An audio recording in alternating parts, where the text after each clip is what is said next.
வணக்கம் நண்பர்களே. ஸோ இன்றைக்கி வந்து பார்த்தீங்கன்னா கேப்டன் அவர்கள் நடித்து வெளிவந்த மாநகர காவல் இந்த படத்தை பற்றி தான் வந்து பார்க்க போகிறோம். அதாவது கேப்டன் பிரபாகரனுக்கு முன்னாடி வந்து பார்த்தீங்கன்னா இந்த படம் வந்து ரிலீஸ் ஆச்சு. இந்த படம் வந்து பார்த்தீங்கன்னா தமிழ் திரையுலகத்தில் சினிமா திரையுலகத்தில் வந்து ஒரு மிகப்பெரிய ஒரு மைல் ஸ்டோனாக ஆச்சு. என்னன்னு பார்த்தீங்கன்னா இந்த படத்தோடைய ஒரு ஃபாஸ்டஸ்ட் ஒரு ஆக்ஷன் மூவியாக போலீஸ் ஆக்ஷன் மூவியாக வந்து பார்த்தீங்கன்னா பலரால் கொண்டாடப்பட்ட ஒரு படம் தான் வந்து பார்த்தீங்கன்னா மாநகர காவல். ஆக்சுவலாக இந்த படம் வந்து பார்த்தீங்கன்னா மோஸ்ட் ஆஃப் த போர்ஷன்ஸ் வந்து பார்த்தீங்கன்னா டெல்லியில் வந்து இது பண்ணியிருப்பாங்க. இந்த படத்தை வந்து ஷூட்டிங் வந்து எடுத்திருப்பாங்க. இந்த படத்தோட கதை நான் என்னன்னு சொல்கிறேன். மற்றபடிக்கு இந்த படத்தோட திரைக்கதை எப்படி இருந்தது, இந்த படத்தோடைய நடிப்பு, அதே போல் இந்த படத்தோடைய எவ்வளோ விஷயத்தை வந்து லைவ் லொக்கேஷனில் வச்சு எவ்வளோ சில விஷயங்களை ரிஸ்கெல்லாம் எடுத்து பண்ணியிருக்காங்க அப்படிங்கிறத நான் ஒன் பை ஒன்னாக சொல்கிறேன். ஆக்சுவலாக இந்த படம் வந்து பார்த்தீங்க அப்படின்னா ஒன்றும் இல்லை, இது கம்ப்ளீட்டாக ஒரு பொலிட்டிக்கல் ட்ராமா மாதிரி தான் எடுத்திருப்பாங்க. அதாவது சிஎம்முடைய உயிருக்கு வந்து பார்த்தீங்க அப்படின்னா சார் சிஎம் கூட கிடையாது, இட் இஸ் அ பிஎம். மத்தியில் இருக்கக்கூடிய நம்ம லக்ஷ்மி தான் வந்து நடிச்சிருப்பாங்க. ஸோ அவங்களுக்கு வந்து பார்த்தீங்கன்னா அவங்கள கொண்டுட்டு அர்ஷத் மேத்தான்னு ஒருத்தர் இருப்பாடி. ஸோ அந்த அவன் வந்து பார்த்தீங்கன்னா அந்த பிஎம் பதவிக்கு வரணும் அப்படிங்கிறதுக்காக அவங்கள போட்டு தள்ளணும் அப்படின்ட்டு ராபினை வந்து ஒரு ஹையர் பண்ணுறதுக்கு ராபினை ஹையர் பண்ணி போட்டு தள்ளணும் அப்படின்ட்டு முடிவு பண்ணியிருப்பா. அப்படி யாரா லட்சுமியை வந்துட்டு ஆக்சுவலாக இவர் வந்து பார்த்தீங்க அப்படின்னா ஆனந்தராஜ் தான் வந்து அந்த கன் ஷூட்டர். ஓகேங்களா? ஸோ ரொம்ப வில்லத்தனம் செமையாக இருக்கும். இன்றைக்கி வேணால் அவரை நீங்கள் காமெடியாக பார்க்கலாம், பட் அன்றைக்கெல்லாம் வந்து பார்த்தீங்கன்னா ஒரு டெரரான வில்லன் வச்சுக்கோங்களேன். அதாவது ஹீரோக்கு ஈக்குவலாக அந்த ப்ரிஃபரன்ஸ் வந்து கொடுத்துருப்பாங்க.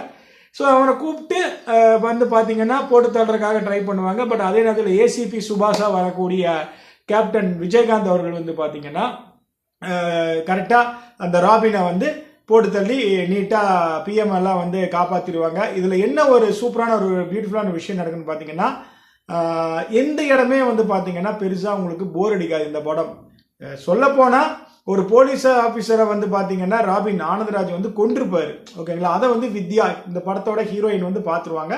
ஸோ அவங்கள வந்து பத்திரமா பார்த்துக்கிட்டு அவங்களே கல்யாணம் பண்ணிட்டு ஸோ அந்த பொண்ணு மூலியமா வந்து பார்த்தீங்கன்னா அவங்க குடும்பத்தில் ஒரு இழப்புகள் ஈடுபடும். அதுக்கப்புறம் வந்து பார்த்தீங்கன்னா தன்னோட தங்கச்சியை வந்து டெல்லியில் போவார் இல்லையா? ஸோ அங்கே வந்து தன் தங்கச்சியை வந்து கண்டுபிடிச்சிடுவாரு. தன் தங்கச்சியோட மாப்பிள்ளை யாருன்னு பார்த்தீங்கன்னா நாசர். ஸோ இவருக்கும் அவருக்குமே வந்து பார்த்தீங்கன்னா செமையான ஒரு காம்படிஷனாக இருக்கும்.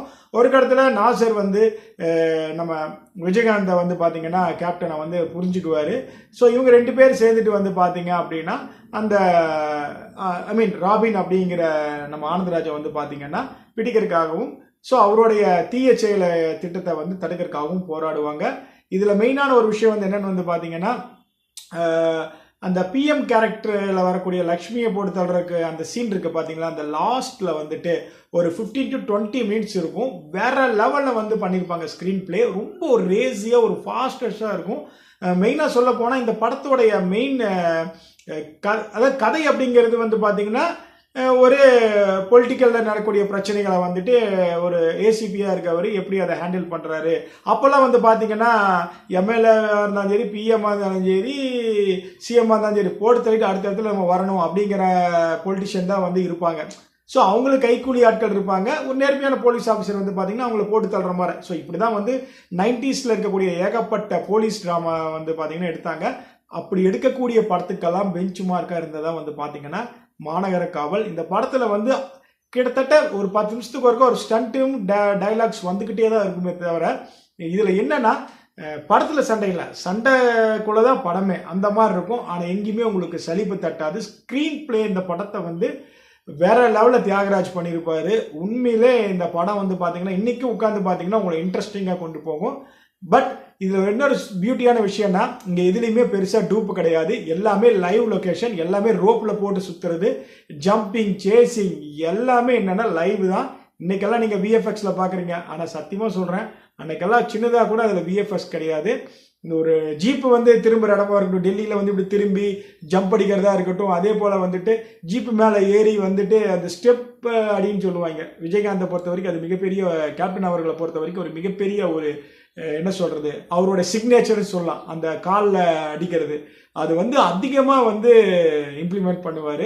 மொத்தத்தில் வந்து ஒரு மிகப்பெரிய ஒரு சக்சஸிவான இந்த மாநகர காவல் படம் வந்து பார்த்தீங்கன்னா எத்தனையோ அவர்கள் போலீஸ் படங்கள் நடித்தாலும் கூட இந்த படம் தான் வந்து பார்த்தீங்கன்னா அடுத்தடுத்த தலைமுறைகளுக்கு வர்றதுக்கு ஒரு ரெஃபரன்ஸாகவும் ஒரு மிகப்பெரிய ஒரு என்ன சொல்றது, அங்கே பாருப்பா என்னமா பண்ணியிருக்கான், இந்த மாதிரி படம் இருக்கணும் அப்படின்னு சொல்லுவாங்கல்ல, அந்த அளவுக்கு அந்த படம் வந்து பார்த்தீங்கன்னா பெரிய அளவில் எல்லாருக்குமே வந்து ரீச் ஆச்சு.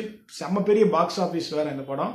ஸோ உங்களுக்கு டைம் கிடைச்சா பாருங்கள். இதை நான் ஏன் ரிவ்யூ பண்ணுறேன் அப்படிங்கிற ரீசனும் சொல்கிறேன். ஏன்னா இது போன்ற ஒரு நல்ல ஒரு ஆக்ஷன் போலீஸ் ட்ராமா அப்படிங்கிறது இன்னைக்கு நம்ம பெருசாக அடித்து பறக்கிறதெல்லாம் வந்து நம்ம பார்க்கலாம். பட் இருந்தாலும் வந்து பார்த்தீங்கன்னா இது போன்ற சண்டை படங்கள்ல எவ்வளோ அழகாக அந்த திரைக்கதையோட வேகத்தை கொண்டு வந்திருப்பாங்க. அதுவும் விஜயகாந்த், கேப்டன் போன்ற ஆட்களை வச்சு எப்படி இந்த படத்தை வந்து ரெப்ரசன்ட் பண்ணியிருக்காங்க அப்படிங்கிறது தான் நான் இங்கே சொல்ல வந்தேன். தேங்க்யூ.